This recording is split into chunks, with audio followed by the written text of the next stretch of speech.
இன்றைக்கு இந்த 3 மாவட்டத்தில் இருக்கின்ற விவசாய பெருடைய மக்கள், விவசாய பிரதிநிதிகள் மேடையிலே பேசினார்களே, எத்தனை குடும்பங்கள் வாழ்கின்றன, எத்தனை விவசாய தொழிலாளிகள் வாழ்கின்றார்கள், எவ்வளவு விவசாய உற்பத்தி பெருக்கப்படுகின்றது.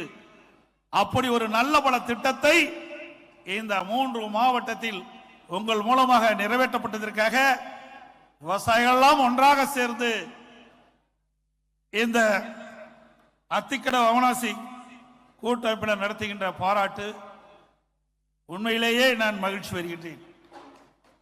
நான் பிறந்த பிறவி பயனை அடைந்து விட்டேன்.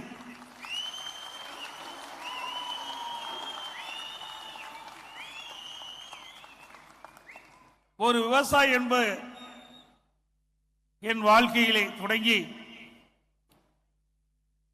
நான் முதலமைச்சர் ஆவேன் என்று கனவில் கூட நினைக்கவில்லை.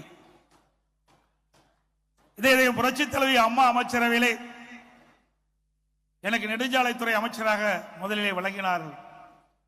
உங்களுடைய அதிர்ஷ்டமோ என்னமோ எனக்கு பொதுப்பணித்துறை அமைச்சரும் கூடுதலாக ஒரு பொறுப்பை கொடுத்தார்கள். அப்பொழுதே நான் நினைத்தேன், இதே புரட்சி தலைவி அம்மா முதலமைச்சராக இருந்த பொழுதே எனக்கு கிடைத்த வாய்ப்பை விவசாயிகளுக்கு பயனுள்ளதாக எப்படியாவது கொடுக்க வேண்டும் என்று எண்ணினேன். அம்மா முதலமைச்சராக இருக்கின்ற பொழுது இந்த திட்டத்தை பற்றி நான் பேசினேன். அம்மா அவர்களும் எப்படியாவது இந்த அத்திக்கடவு அவனாசி திட்டத்தை நிறைவேற்ற வேண்டும் என்று என்னை அழைத்து ஆலோசனை வழங்கினார்கள்.